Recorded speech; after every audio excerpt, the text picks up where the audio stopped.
Man, welcome back to another episode of the Ruling Class Podcast, or DD Got a Podcast. And of course, I'm your host, DD, back up in this witch with another video. Listen, if you're new to this channel, then you may not be familiar with it, but there is a series on this channel that is called More Than a Coincidence, where I like to delve into esoteric, or what many of you probably would like to consider conspiracy theory based videos, right? And right now, the number one trending movie in the world is a film on Netflix by the name of Leaving the World Behind. A few days ago, I posted a picture and I put a quote, and that quote said something along the lines of, "Nothing frightens me more than a person who refuses to grow and or learn, even at their own expense." And shout out to my homie Juwan. He actually caught the phrase because it was from this film. But make no mistake, there were many things in this film that did not align with me at all, right? And so I thought it would be great for me to do a little flashback and do a More Than a Coincidence video on this film. Without further ado, hit the like button, subscribe to the channel. Let's get into this, man. The movie's popularity stems from its portrayal of a terrifying scenario about the end of the world.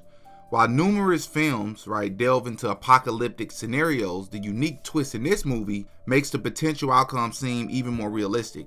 And I personally believe that the elite, or those who run the world, that I do believe exist, they have this sort of addiction. They like to put predictive programming in films and concealing the truth in plain sight.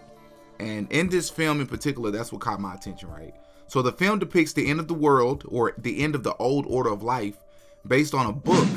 A lot of people don't know that this film is actually based on a book that was released in 2020 of all years, coinciding with the destruction of the old way of life. Notably, another thing a lot of people don't know is that Barack Obama actually recommended the book on which this movie is based on, listing it among must-reads in 2021. The production company, Higher Ground Productions, producing the movie, is actually owned by Barack Obama and Michelle Obama, Adding to the intrigue, Obama also provided written notes to director Sam Esmail, contributing to the movie's realism. Esmail acknowledged Obama's guidance in grounding the strip's events. President Obama, obviously, outside of being one of the most brilliant minds on the planet, he's actually a huge movie lover. And he was a fan of the book, huge fan of the book. It was on his reading list, and he was committed to making this into a great movie. So he was involved from script to post, and he gave notes on the disaster elements, on character, on the theme. It was a wonderful collaboration. This revelation is crucial, This movie is about the end times, created by a former president.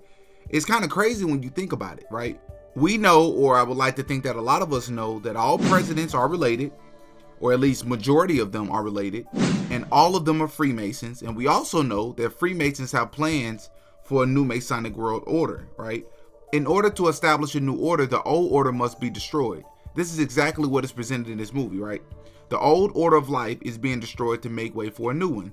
The Masons believe in order out of chaos, creating chaos to establish order. Let me repeat this. This movie was produced by Barack Obama himself, a Masonic puppet.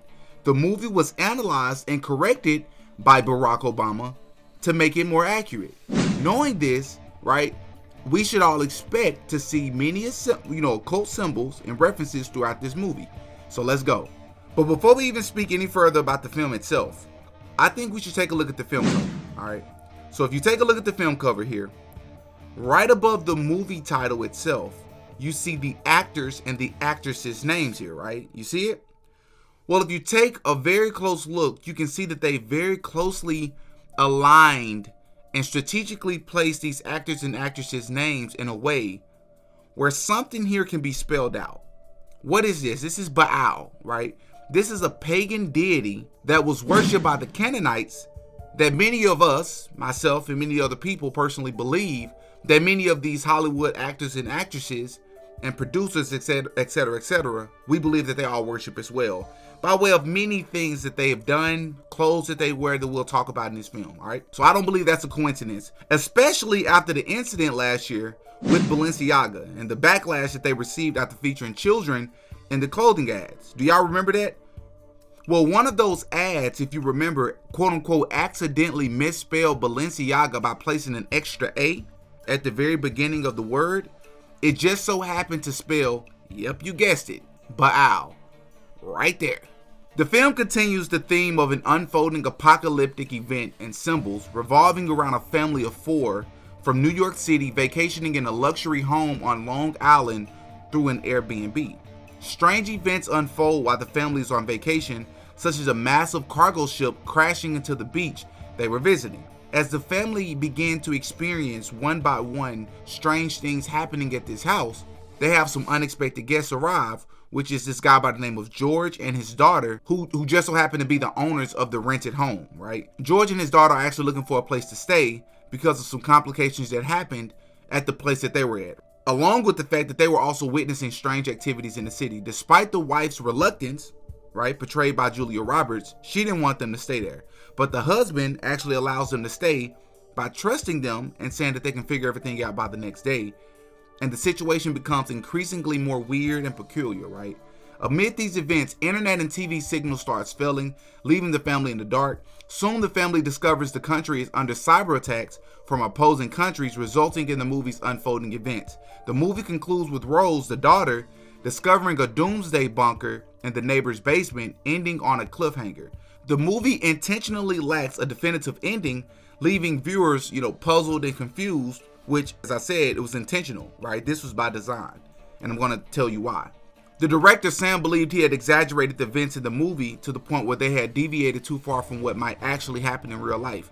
But according to Obama, this wasn't the case at all. He felt that there was only a slight deviation, which he helped, Sam correct. Sam was quoted in an interview back in September saying that in the original script, he pushed things much further than they were in the film.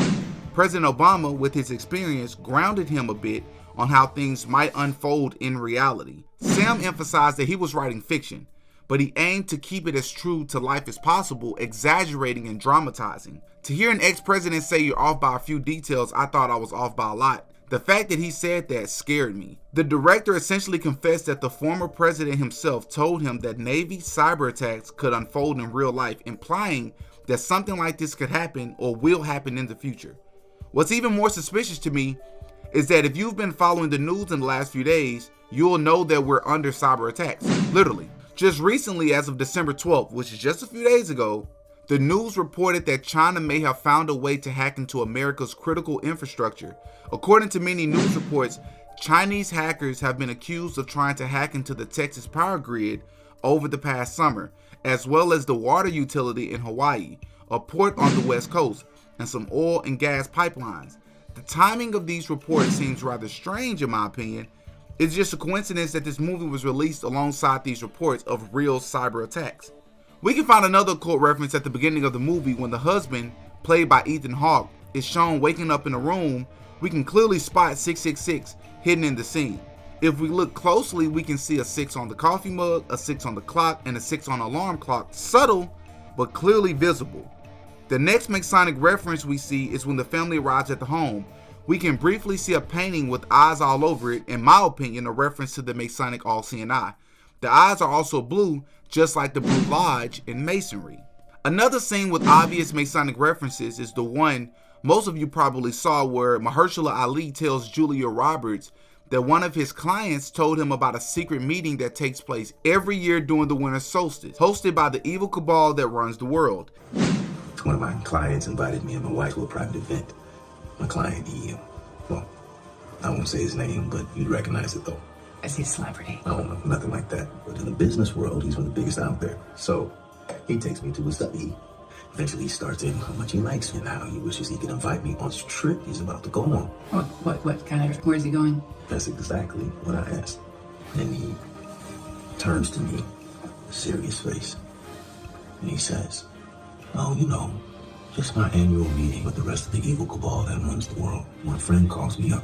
No scheduled appointment like he usually does, just calls me out of the blue and wants me to move around some of his money. And we're talking some big numbers even for him. And as we're getting off the phone, I ask if he wants to grab a drink. He tells me he's going away for a while. I joke back to him, oh yeah, you hanging with your evil cabal this week? That was only during the winter solstice. Then he doesn't laugh. And he always laughs, even with bad jokes. All he said was, take care of yourself. Almost as if he felt sorry for me. Conspiracy theory about a shot of people in the world is far too lazy of an explanation, especially when the truth is much scarier. No one is in control. The movie openly puts out there that those who run the world are part of an evil cabal. Remember, Obama and the director said that they were trying to make this movie as realistic as possible. Mahershala Ali also tells Ethan Hawke that what's going on in the movie is a 3-part plan created to destroy a country. The obvious reason they're able to warn their own people about this is because, they're the ones that's actually behind these things that are happening in the first place. In the movie, America is being cyber attacked by several outside forces opposing America. There's a scene with Kevin Bacon where they talk about flyers that drones are dropping from the sky with messages in foreign languages. This is when they realize it could be several countries attacking them, as Kevin Bacon stated something along the lines of, "It looks like all the countries that have problems with America teamed up to attack." This means that the movie is essentially about the start of World War III. There are other scenes that refer to the start of the New World, like the one where the son's teeth starts falling out of his mouth. A lot of people didn't catch on to the significance of this, right? Dreaming about teeth falling out is believed to be a sign of rebirth for a new start. Exactly what this movie is showing. It shows the events that would end the old order of life and begin the new order. It shows the world going through a death and rebirth. This is, by the way, why the poster states that there's no going back to normal. What's considered normal was destroyed to bring in the new. The next big thing that caught my attention in this movie was all the TV Friends references throughout. During the beginning, the daughter Rose is watching Friends on her tablet, but the internet goes out while she's watching the final episode literally titled The Last One. Rose becomes concerned about how the show Friends ends, asking her mother Julia Roberts, but she doesn't answer. Throughout the movie, Rose keeps asking about the show's ending and nobody answers her. The movie ends with Rose sneaking into a bunker in the neighbor's home, finding a Friends DVD and playing it right as the movie ends. All these Friends references pointed to Matthew Perry, in my opinion, which is a prominent actor on the show Friends. And if you don't know, Matthew Perry actually passed away in October of this year, mysteriously drowning in a hot tub. What makes it even weirder and stranger is that Julia Roberts, who literally has ties to the show Friends herself, used to date Matthew Perry in real life, and he passed away on Julia Roberts' birthday. Is that just a coincidence? That's strange. The movie seems to focus on Friends so much that it would make you think it was done after Matthew Perry passed away, but that's actually not the case. Matthew Perry passed away October 2023 of this year, right? This movie was finished filming in May of last year. It was released in November of 2023. It wouldn't be possible for them to put this scene in the movie afterwards. Remember, this movie is made from a book. And what's crazy is this scene isn't even in the book. In the book, it ends with Rose bringing food and supplies back to George's house. But in the movie, they ended it with the Friends theme song. There is an important reason why they keep highlighting Friends in the movie. You can't tell me it's just a coincidence. This movie has all these Friends references just 1 month after Matthew Perry passed away, especially when we look at how mysterious Matthew Perry passed away to begin with. Remember, before he passed, he posted several strange pictures on Instagram where he was showing bat signs as if he was saying he was coming to the rescue. I'm just curious, what do you all think this means? Do you believe that these people knew that Matthew Perry wasn't going to be around when this movie was released all the way back when they started making it? All of these actors in this movie, by the way, appear to be Masonic puppets as well. Ethan Hawke, the husband in the movie, is seen doing the one-eye symbolism, showing he took the Masonic oath. We can see several photos of Ethan showing the one-eye symbolism, so you can't just say he did it in one picture. He's done this in several photos. Just like we can see with Mahershala Ali as well, doing the one-eye symbolism, pointing to the Masonic order once again. It's the same thing with Julia Roberts, as she drew an eye on her hand in this photo. Now somebody tell me, why would you draw an eye on your hand? What's the significance of that?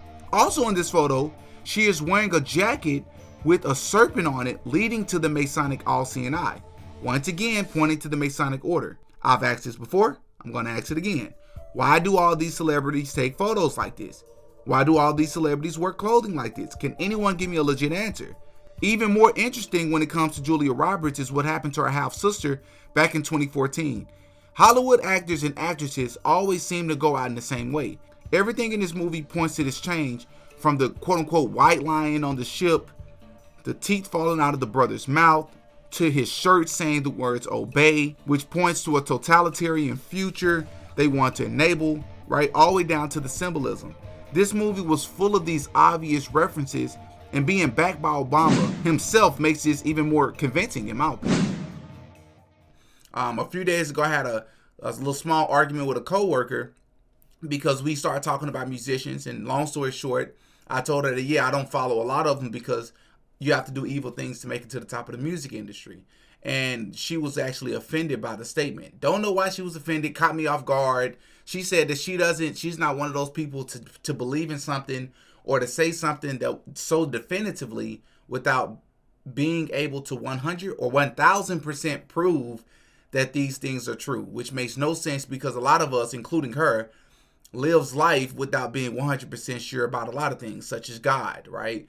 You have to have faith in a lot of things. But anyways, I digress. So why don't y'all, man, let me know what you think about this. What do you think about the film? What do you think about the things that I found in the film? Was there anything that I missed? I would really, really appreciate it if you give me your thoughts down below, whether you agree, disagree, hate the video, like the video. Hop in the comment section and give me your thoughts, man. Like the channel. Like the video, subscribe to the channel. I would really, really appreciate it. Peace. Oh, yeah. Diddy got a podcast.